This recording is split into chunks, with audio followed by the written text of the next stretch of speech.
So we now have the panel discussion. I'm sure everybody's looking forward to hear the eminent speakers here. I will request Renu ma'am to introduce the panel.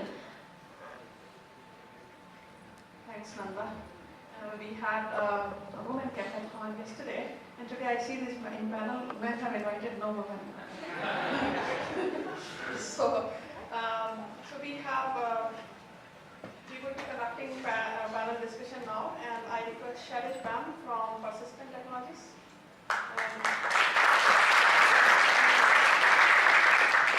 Mr. Krishna Rajan, ex-Barclays, and the startup now. From Adobe. These are all head of testing in their respective organization. Brijesh Prabhakar, L&T Infotech. Ayush Deshpande from Pfizer, right? I request Sylvie Das to moderate the panel.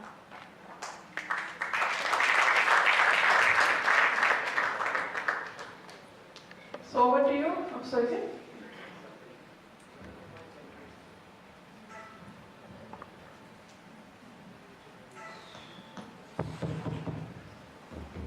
Good evening.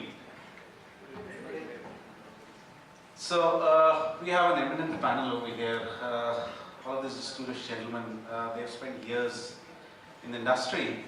So one of the first things that I would like to start with is probably with Mr. Krishnarajan. What are the things that you see in the industry, the latest trends, and how do you think that's going to affect the testing fraternity as such? In terms of trend, I think everyone knows that digital is the way forward. And when you talk digital, it automatically associates itself with things like cloud and analytics. And so I guess that's the wearables is the other one, which is the way forward. So that's the kind of trends I see. And I think I would like to focus more on what are the challenges that we have to test these. I mean, we've had some very good discussions. Yesterday there was a young girl talking about the difficulties in wearable testing, and I really opened my mind. And somebody else was talking about testing in image processing.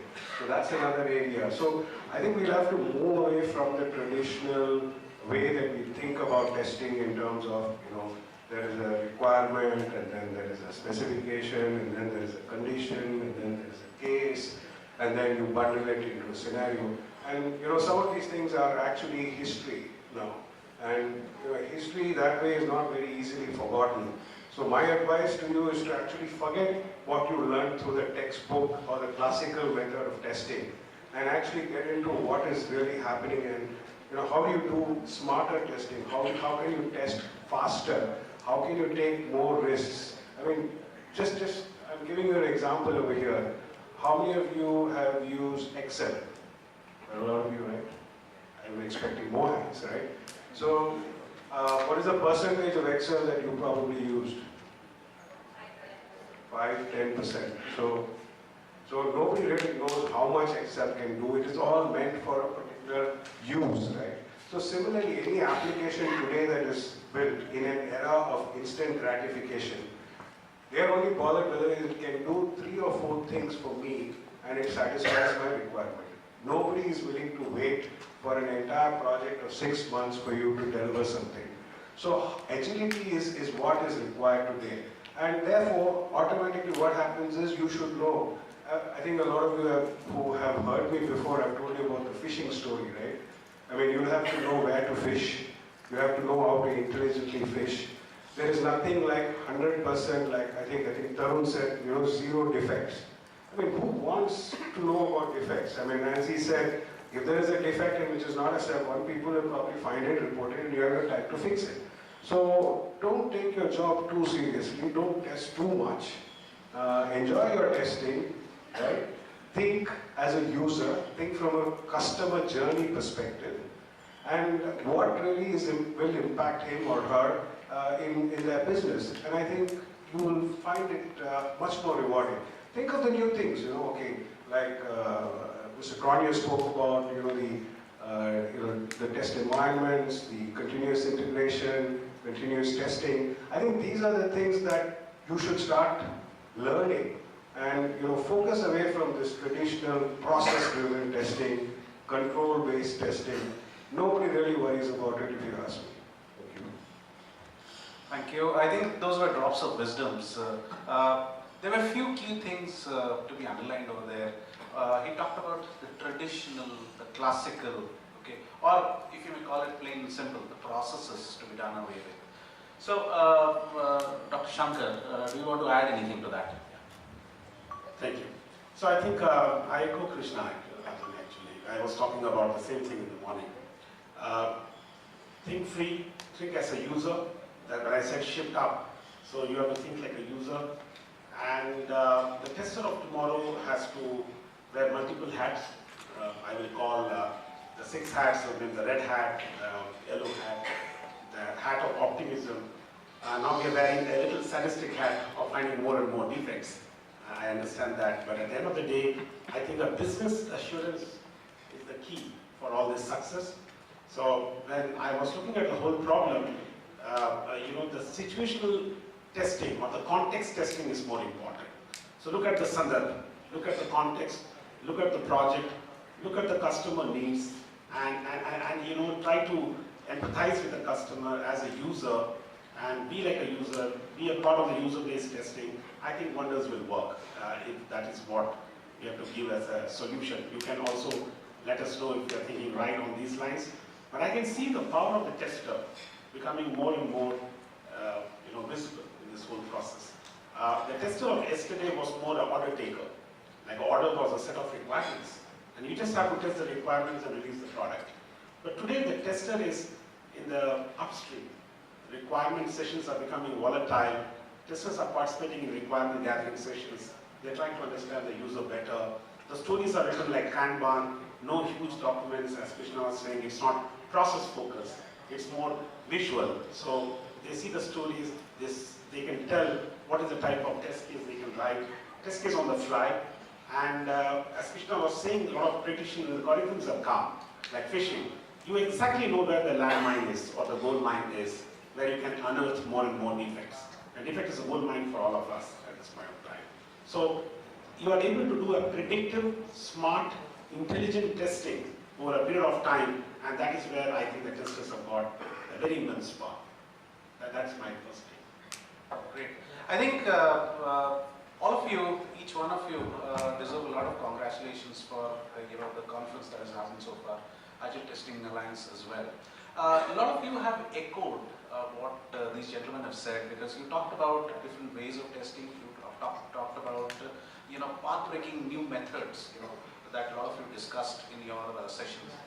So, Mr. Sailesh, as I understand, you deal with cloud infrastructure in a big way. How do you see things to be very different for the testers of the future? I think very good question, and first of all, I'm thrilled to see such a big audience in Pune, and I told Aditya that I was not aware of this level of gathering happening focused on quality. So I think next year onwards, I will make sure that my company participates more actively on this.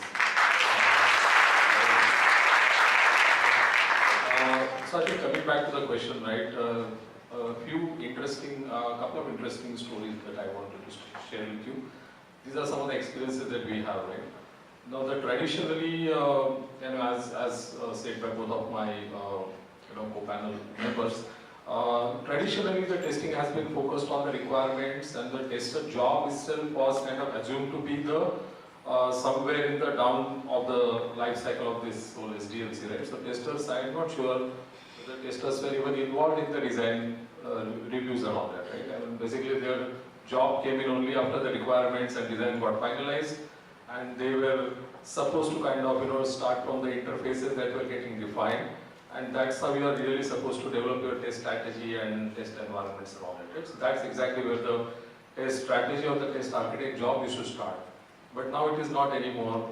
Now, for example, in a very recent time frame, right, some of the customers that we came across, one of the customers said that, look, I don't even know what kind of customers are going to use my mobile app, right? And essentially what their end users are going to use the mobile app that they deploy. UI, right, on my platform. And hence what kind of interactions that they are going to have, right? Every person has a very different kind of flavor and different preferences, and the way that you interact with the mobile app are very different. The patterns are highly customized and highly personalized patterns. So in that kind of scenario, imagine a situation where you're deploying your application for millions of users, right? And backend you are deploying a set of pre-configured stacks and whatever, right, you want to call it as, right? Maybe based on some of the Docker containers or whatever, right? So I think you are not even able to understand or assimilate how that entire request will get serviced at the backend. So two challenges are going to happen, right? One is that the end user pattern is going to be actually getting completely abstract from the tester. It cannot be comprehended in the form of a test plan or test cases and test strategy and all that. It cannot be, right? That's the reality of the world today. And second part is that how that entire workload fluctuation will happen, what kind of, as we move to cloud, right, the security also becomes one of the most eminent kind of problem to solve. On what kind of dimensions, if I'm a tester for functionality of my application, I don't even know who will hack into that system because I'm not even thinking about that. Right? So I think all those kind of things are really becoming the challenges for today's tester. I fully agree. I think the more and more focus should be on how to make the customer, which may be the business customer, the business user, or the end consumer. How do you make sure that that person sees the value in whatever you are delivering, right? So that should be the mindset of the tester today. So I think that is overall, I've seen it happening. I think that point comes back again and again. It started with Tarun's session yesterday. He talked about looking at everything from the user's perspective. And a lot of other speakers have been talking about it. Mr. Shailesh also emphasized on that. So, Mr. Brijesh and Mr. Mayuresh, I'll come back to you. Anybody in the audience, you have some thoughts ringing in your mind, anything that you may like to talk about or ask these gentlemen? Yeah, please, can the mic pass? I hear from them that they say the process is not that important. But I see still the companies insist upon it where we are unable to come out of it. Might be we are also seeing the trends, what the customer needs and all, and we want to spend more time on that. But we are literally not able to do because of the process being defined, and we are forced to do that. So how to come out of it, or how to convince our next level? So there is something called Lean. Okay. So have you heard of Lean and Six Sigma? We follow. Yeah. So basically, if you know what your value streams are, and if you know where your control should be, and if you actually do that exercise in all seriousness, automatically this process will reduce. So only thing is that management should take that initiative to do that kind of leaning exercise. Because I don't know if you agree that a lot of time is lost in testing. Sometimes waiting for code, sometimes some tool license is not there. There are so many things where the cost of quality is at least 60% in big organizations. Okay, and that's a huge amount. 60% as the cost of quality is a huge amount. So I think if you put some lean initiatives into the plan and you reduce the number of quality gates, like before we had what? Requirements, then design, then test, and in test itself you have unit test, then component integration test, then system integration test, then sometimes system test, then user acceptance test. Nobody has actually told you have to do all that. Why can't I just have application test and acceptance test? And why can't I bring everybody into that? Nobody has told you you can't do that. And then automatically your controls will reduce. Because of the way that we have kind of constructed and structured ourselves, we have got into this trap at every handoff stage. There has to be notmydomain.com. So here, it's your problem.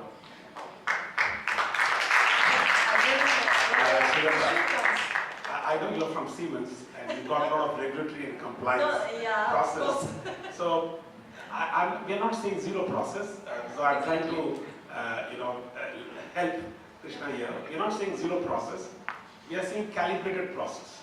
We're talking about tailored process. Don't try to have a hammer to kill a fly. the process is, the project is small, agile, like a cult or a sheep, use tailored process, the must-have. The process is a bull or a huge project with a lot of complexity, a lot of uncertainty, have all your CMI, your various regulatory process. So I think you need to have a context-sensitive process compliance. Yeah, that's the... My last 10, 15 years has been with banks, so who are the maximum controls. So if I'm saying that, which means that yes, we were guilty of that and we have been able to achieve it. And for the rest of you testers out there, you know, how many of you have this thing called RACI matrix or have heard of it? Yeah.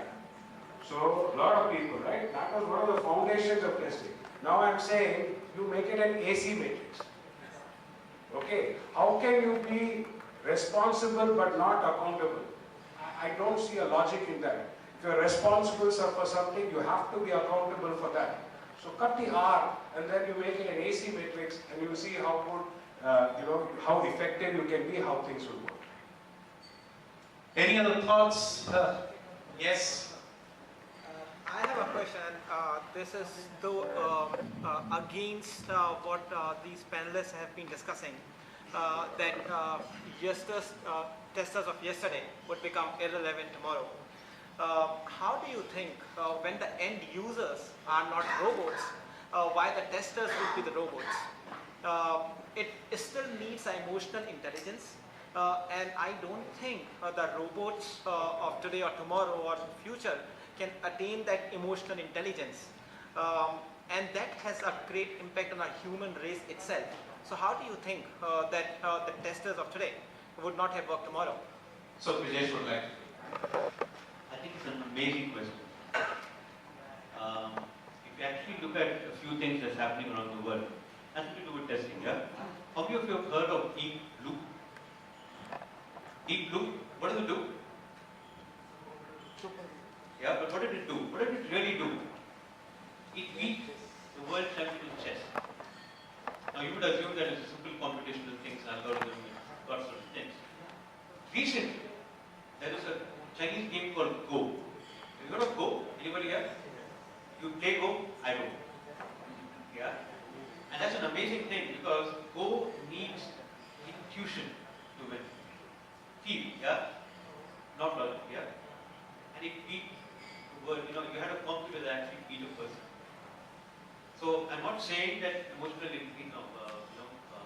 quotient is not required, so on and so forth. I think one of the things when I was listening was automate the mundane, right? And I think we are right now at a point where we can afford to automate the mundane. Absolutely we should. Okay? As to whether we have intuitive stuff, I mean we already have learning robots. It's very scary to me. Right? It's an absolute new brave new word, right? I don't know, at some point we might have intuitive robots. It might do stuff that we can't fathom sitting here. But I think until then, keep your emotional quotient, working for the client. The clients are going to be humans, mostly. I don't know whether we build software for robots for them to be happy at one point. I don't know, right? But and I think that is one of the reasons why I think the audit approach of testing is dying. The way we looked at test cases, we wrote it down, and then we followed a very audit approach is dying. I think today applications are more empathy. You need to connect with an application. I think there are many people here who are uninstalling applications not because it does not do its job, but it just doesn't feel that. Yeah, I don't think an automation script is going to do that yet. Thanks, Rajesh. Can I just add what Rajesh said? How many of us here have wearables? Watches, phones? How many of us have phones? Apps? We have apps on the phones, right? So I think this particular aspect of connecting with the users is already there with us. We are, as Doctor said in our discussions in the afternoon, we are customers of our customers. That particular connect that we have with the customers, right? That user attitude that we need to bring in testing, just to summarize and to connect with what Rajesh said, is what we need to do. And that cannot come from the automation that we are doing. Let that automation do the bulk of it, but then can focus our energies, our time on doing something like that, that will be a wholesome practice. That's where you don't really need to get into those archaic processes that takes away that particular time. Let the automation cover all the happy path scenarios or the mundane scenarios that get repeated every now and then. But we need to think as users because we are users already. Thank you. Very well said. Yeah, okay. Can I just speak out? Yeah, please do. So the question I have for the entire panel is, how many of the testers today are actually connected to the end users to really understand what they want? Okay, would like to take it? Good question, Desh. I think that is where the advent of Agile is helping us. Hopefully, gone are the days where testers were not interacting with what was being said or what was being asked for by the users. When we are doing user stories, when we are having stakeholders working with us in the demos, those are giving us enough opportunities to know what the end users actually want. And that's where, again, I will come back to what Krishna sir said, is earlier we were lost in this whole big documents of requirements as against the sentiments of the users, which now with the succinct way of writing requirements, having closer access to the users, to the business users through our demos, we should be able to know that. I mean, we are in a far better position than we ever were in the past. So I'll just add my experience with the bank, with which we had a similar problem. So I think the conscious decision we made was we used an acronym which perhaps is useful in other contexts as also. We call it the DDSLA, okay? So design, okay, where you look at the customer journey, then data, where you look at customer insights, then security, what kind of security you should have, then obviously the lean and the agile. So when you come to the agile part, what we found is most of us were either doing fragile, or we were doing water scrum fall, or we were doing, regimented agile, or we were, it's all flavors of all this. But what that agile will lead you to is actually getting the user, typically the user's scenarios and your sprints and all that. You should have a product owner, right, in the scheme of things. So as you move into DevOps, you will find that what we did, again, is we extended the DevOps concept to the business as well, and on this side to the call center and the BPO as well. So you had the full cycle going, where you actually interacted, you had users involved in the test, you had users involved in the planning, in the design, in the execution, and as well as in the request. So everybody was involved in everything. So that is the ideal situation where one should aspire for. And I guess this is from a bank's perspective, but again, in a product company like yours, probably you'll have to see some way of getting that user back into your planning itself. I think I'd like to add to this. Consulting in the agile space and coming from the testing fraternity background, I see this day in and day out, wherein the clients bring in agile into the ecosystem in order to have the user participate in everything. I think it's all about giving the users sneak previews during the sprint, getting them incorporated into the whole process, and also, it's there are various ways of doing it. I've been in product organization. You are in a product organization.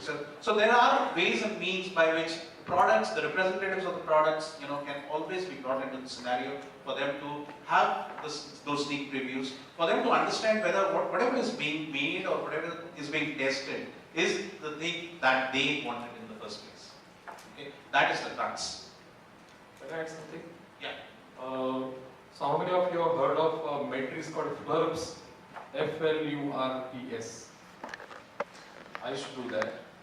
That stands for functionality, usability, reliability, scalability and all that, right? Performance and all that. So that used to be like a Bible for all the testing last couple of decades. Right? is a testing which happens in a very classical way, right? But the functionality is really the direct correlation to the product requirement document or the functional requirement document, and you start deriving the system test plan based on that, right? The usability component there traditionally had been focused on the usability, which means that the traditional user of that product used to be a system administrator who would configure the product. So the usability aspect of was nothing but a system administrator. Now in today's world, you may apply the same metrics and the functionality, performance, reliability, scalability and all that, that consider it to be a mundane part of doing that testing, right? So that can be automated. The usability, I think it is absolutely important because from the usability perspective, you don't even know what is the behavior of the user, end user, who is going to use that application, what sequence they are going to use that application, whether they are going to like it or not, right? So there, in today's world, I mean, this is something that, another interesting thing that I wanted to share with you. Today, the requirements of that usability are not very clear, right? You can't go back to the customers and start showing your test applications and say, do you like it or not? Nobody will entertain you, right? So today, people are figuring out ways to do a sentiment analysis based on the social networking sites and all that, right? When the application is launched, they look at the reviews and all that and try to figure out whether there is irritation versus whether that makes life easy for the customer. So there are more innovative ways. I think that makes the job of a tester much more, what shall I say, more complicated in one way, but I think more challenging also, right? You need to kind of be more innovative to figure it out. I think we've talked about a few things. We talked about bringing in the users into the picture. We talked about the processes being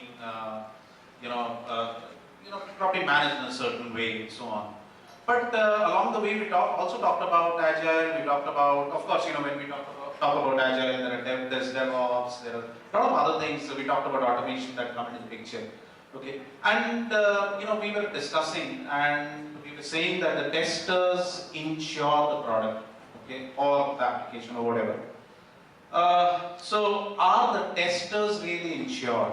Okay, that is the big question. Whether the premium that is required for this insurance being actually paid.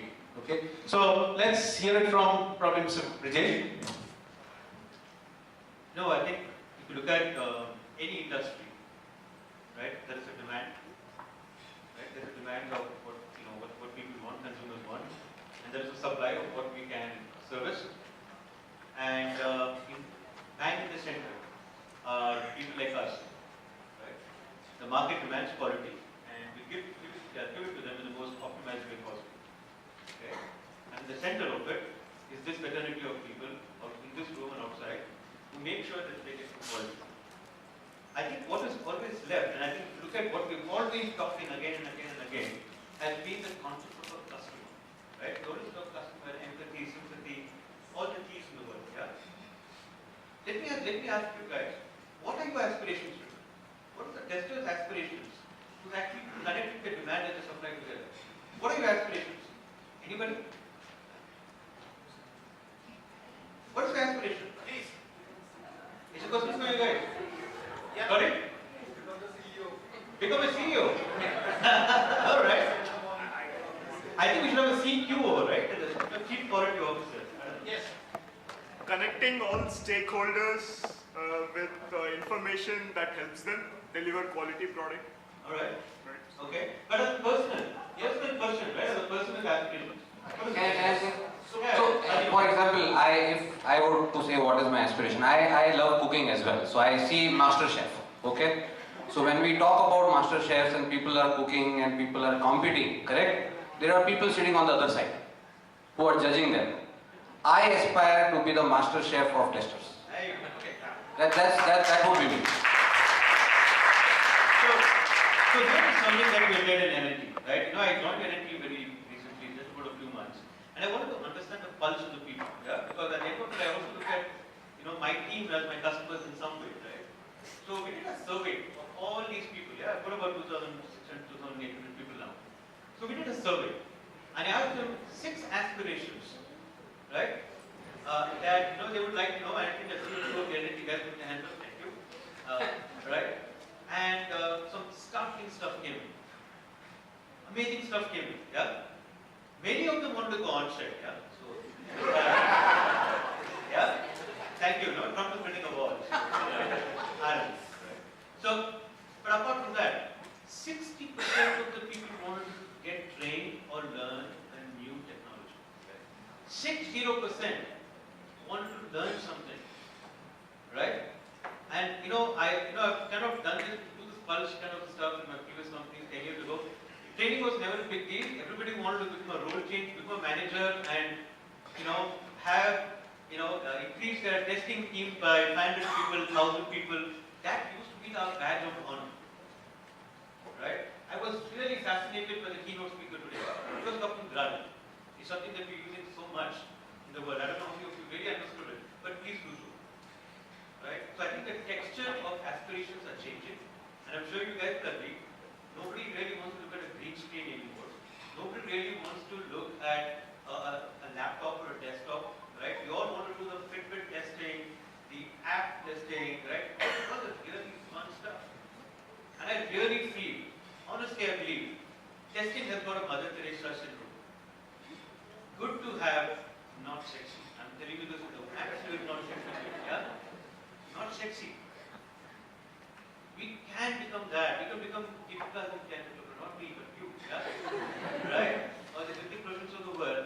We feel really invest in our people. And in the future, and that's what we were talking about. Paying the premium now so that your future is secure. Okay. So can I suggest something in the benefit of time?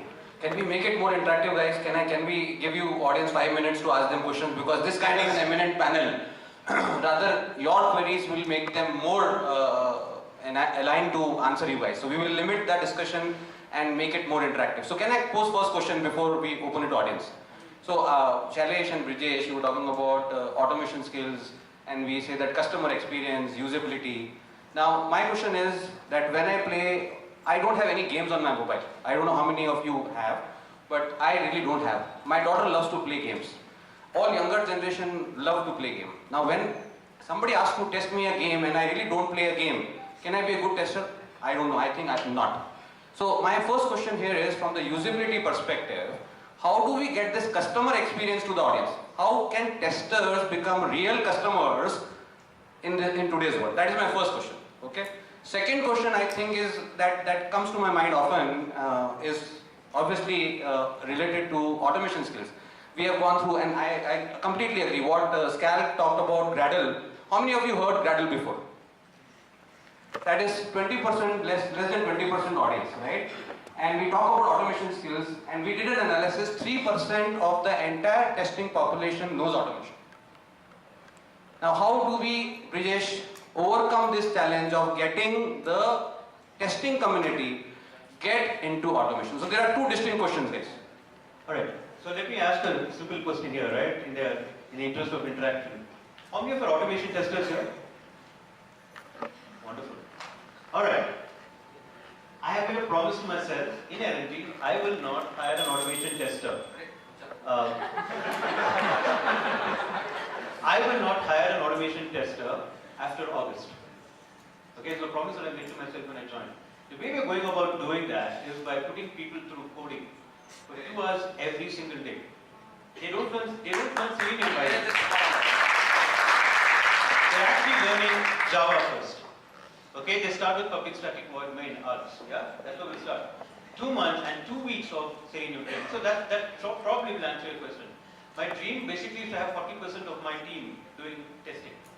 We start with Selenium because it's free. Then we go to Tosca, PDP, blah blah blah, right? Tools become immaterial. Second thing that we're talking about is there's a lot of talking about customer experience. How do you measure customer experience today? Today it's measured after you put something into production. It really goes into production. Once you uninstall an app, you will never reinstall it. Yeah, and then there is something called app rating, 5, 4, 3, 2, whatever. And there are digital companies today, who basically say, I need to become a 3.2, and from 3.1, they spend millions of dollars. I'm sure, with Barclays will have gone through some kind of an experience. In L&T today, right now, we've actually built a system that actually measures your brain waves. Okay? We can measure your brain waves and tell you whether you like something. If you like watching Sachin, hitting a sixer, your brain waves actually tell you that. It's actually being used today to measure autistic kids. You know, you got autistic kids who can't express what they feel. Yeah, we are using that technology today to understand customer experience. So something that you put on your head is a little intrusive, but not very bad. But you can actually measure it. Yeah. So that's something that we are doing. The actually coming out with something in the next few months. It's already on patent right now. You know, I think in the next few months we are actually doing that. So the customer experience bit is something that we want to second guess even before we go into production. My two additions to what we just said is that if you want to think like a user, and as a tester, first of all, you have to remove the hat of the tester. The moment you remove the hat of the tester, you become a normal man. We have created a lot of caste systems here. Tester, developer, operator, sysadmin. Hugely, highly political, religious hotbed is a software company. I don't like this. I am of a very different view. I am of a view that the world is flat, everyone should know everything. As rightly said, if I see a product, I should be the owner of the product, I should be passionate about the product. The moment you own the product, testing comes automatically. So the morning when I was making the statements, you be the owner of the product. Try to somersault it, try to throw it upside down, and don't think like a tester. If you think like a tester, you're like a bad cop. You're waiting when he will jump the signal. You're always waiting when the developer will jump the signal and you will find the defect. I'm telling for a while, become a good cop. I'm telling for a while, become a good cop. Try to be proactive. Send a ping to the developer. Looks like you've coded wrong. Can you send the build again? Develop a camera. Develop a team split. Things will become easier. Cycles will reduce. Time to market will improve. And the customers will also be happy because they're getting a faster product. So these are some of the tips which I feel very nice. You will test as a user. So in the benefit of time, we will take two questions, guys, because we have a time limit here in this hall for 6 p.m. Brijesh has to catch a flight as well, if I'm not mistaken. So one here and then one here, okay? And we will have people talk to them before. Okay. One question on the point which you pointed out, that you want your team to become 40% of to learn automation. In my experience, I have observed this many times that many manual testers are against automation. They are not willing to run automation or even implementing their own projects. So that is a 30% premium for automation people in the world. yes. Want to get a hike? Or take a hike? Right? It's a fact. I approve deviations almost every week. And I see the skill sets, usually performance and automation. I'm not talking about premiums for banking testers or even package testers in testing. Right? So if that is not motivating us to become good automation testers, I think there's something seriously wrong with us. Like already decided to retire. Like Brajesh said, we are going to get rid of this title of automation tester. We are just going to have a development tester as a title. That's our journey. Or tester developer. Or tester developer. That's our journey. When you get into Agile, actually, which most of us are today, there is no difference between a developer and a tester for when it comes to quality responsibility. It's a responsibility of both being shared. Now that cannot happen without the developer become a tester and tester actually becoming a developer by developing maybe automation code, maybe developing harnesses, maybe developing even unit tested code, right? So these are the things which are not for future, these are here for us today. Those who think that I can survive in this industry by just doing manual testing are probably living in the history, as sir was saying. And unfortunately, this history is not going to repeat itself. We are in a Darwinian crisis. I think let's have one more question and then just summarize each one of us one point. What are the takeaways? I just have this last thing, just wanted to add on. What do you think about industry knowledge as a part of a training for the testers actually? Because we cannot just sit there and write the test cases without having the business knowledge, right? So what do you think about that? Yeah, okay. By the time you complete the last session of any workshop and you come out of the workshop, that very technology has become obsolete. The new one has arrived. So that is the pace of learning and knowledge which is changing the industry. But knowledge is not very important. I call it as Kissa Kursika, K-I-S-A. K stands for knowledge, I stands for intellect, S stands for skill, and A stands for attitude. If you got a positive attitude, which is at the apex of the pyramid of this K-I-S-A, you got a positive aptitude and attitude, you can fathom, surmount, withstand, tolerate all the new varying knowledge which is happening and the skills.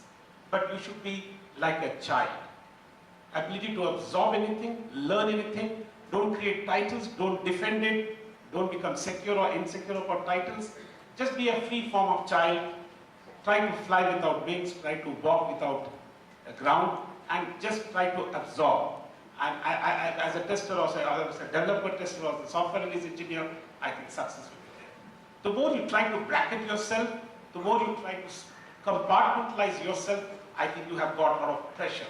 The peer pressure comes in me. He's learning Selenium, let me learn it. He's learning Java, let me learn it. You think what is good for you as per your K-I-S-A. K is very vast, the base of the pyramid.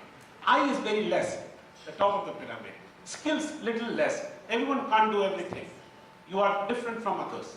So know your A and know your S and try to see what you can do in K and S. That I call Kissa Kursika. I've just got one small point. I know Adi doesn't like that. But I like. Please go ahead. I'm a good guy. You know, all of us on this panel, right, we went through a wave. You know what is that wave? It's called the factory wave. You know, we all went through the so-called test factory. We created these huge, humongous teams, you know, that were like, you know how we did it? How many of you have read Harry Potter here? Yeah. You know the sorting hat? The first day of school, you are given a sorting hat. It says, you're a Gryffindor, you're a Hufflepuff, yeah? Slytherin. It happens with us. Freshers from colleges are taken, you know, you put a hat, a sorting hat. Java guy. .NET guy. Oh man, this guy can't code, tester. This guy can't test, business analyst. He's good in talking, you know, great business analyst. And I think this formula, like a Hindi movie, worked for many years. Really good.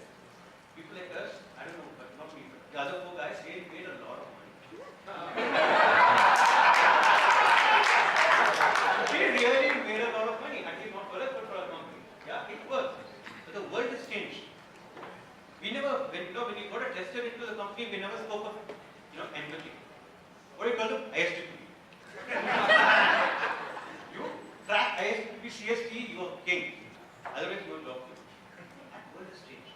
And I think today, the reason why we are having these conversations is because that old world is crumbling. Okay? And you guys are at the text point of that old world being, you know, crumbling, and absolutely wonderful, brave new world that's coming up. Very true, very true. Can I just add quickly one thing? Yeah, see, on the training side, how many of you really pay from your pocket to attend trainings? How many of you paid from your pocket to attend this conference? Now that really answers why this is, we are dependent on corporates to sponsor. We say that agar corporate paise dega to hum jayenge conference. I think go to USA, go to Europe, 90% of the population pay from their pocket because the need is there. You guys are so complicit. So don't get me wrong, this is where it touched my heart that how can we get the Indian IT population to understand that they have to utilize the opportunity, and all of you guys are, let me congratulate you for all of you. Can we have a round of applause for all of you?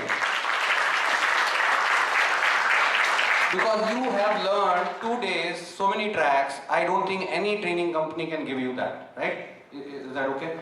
Now, in the benefit of time, since we are obviously much more than we discussed, can we just have one last more question rather than having them summarize? Suchit, is that okay? Okay, yeah, sure. Guys, you are also okay with that? So, Santosh is after me and he is going to kill me if I don't allow him to ask the question. Come here. And the question cannot be more than 10 seconds. So you were speaking about we have to think like a user and remove the hat of a tester. But how do you do that actually? How do you know that you have removed the hat? And you may be still a tester and you think you are a user. Okay. What is that? how do you have a switch or something? Let me try to answer that particular question. How many of us here are developing system for astronauts? Probably none. How many of us are here developing systems for FBI? Maybe none. How many of us here are developing systems like banking? Insurance? Credit card? Right? Are we using banking? How many of us use banking? How many of us have insurance? We already are users. Well, you are one part of a user, but you are not like millions of all the customers. You can always get closer to it, but your still tester instinct always plays a role no matter what. You always have that trait. And that particular tester instinct of yours, we just have to hone it like a user. We cannot just be thinking in terms of positive test cases, negative test cases, boundary value conditions. We have to think about this whole experience as a user. Then all these boundary conditions and black box testing, white box testing becomes a natural instinct for you rather than thinking like that for you. If you think like a user, all these things will come automatically. Sir, correct me if I'm wrong. Yeah, you're right. In fact, I will add it, Aditya's pet area. Many of us were not cooking before we got married. And we all learned cooking after we got married. So the instinct of not cooking was there before marriage. After marriage, the wife said you also learned something. Did we not do that transition? I call it as a Levin's 3-force model: unfreeze, move, and freeze. I think breaking the old mindsets which we have, that we are a tester, we are a developer, the clogs which are there in our old mindset, we need to unfreeze it. We need to remove it as a layer, as a baggage. And then it's like, then you move. You unfreeze and then you move. And then after your move, you should immediately freeze it. A dirty water, you put it in a refrigerator, it's unfreeze. You move it, put it in the refrigerator, it's freeze. Now the new ice is a clean ice.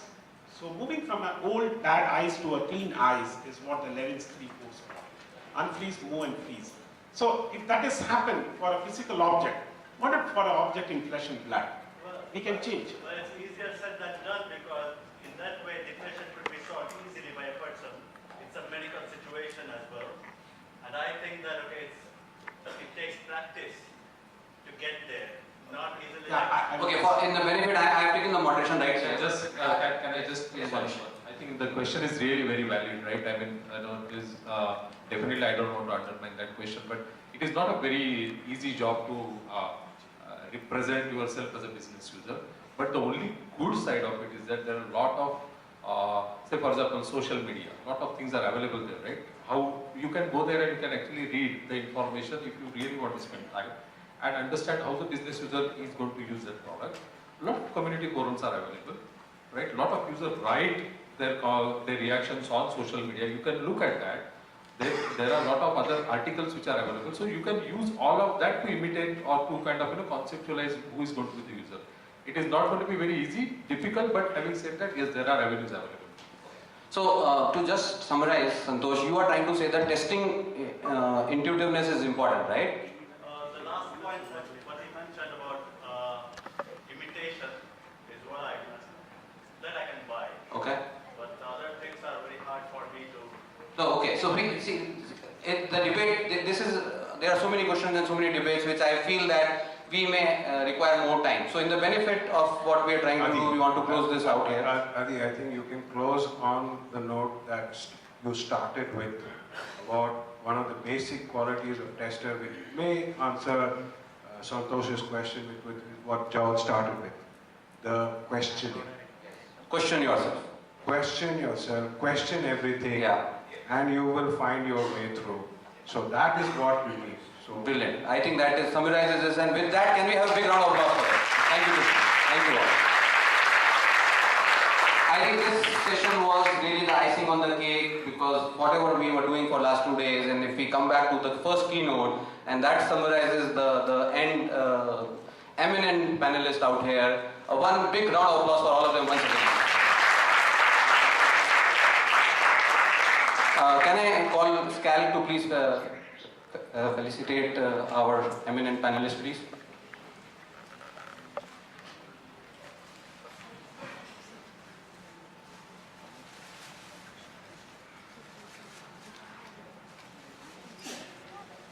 A big round of applause for Krishna Rajan, please.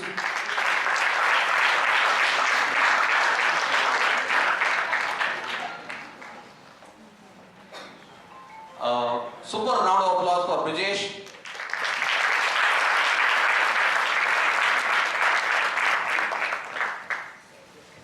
And super awesome round of applause for Shailesh.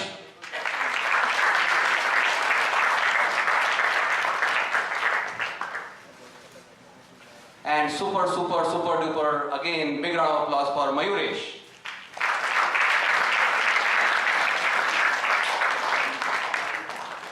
And last but not the least, super duper, super for everybody, but not only Dr. Shankar as well. Big round of applause for him. And a big round of applause for Surjit as well, because he was the one who is an Agile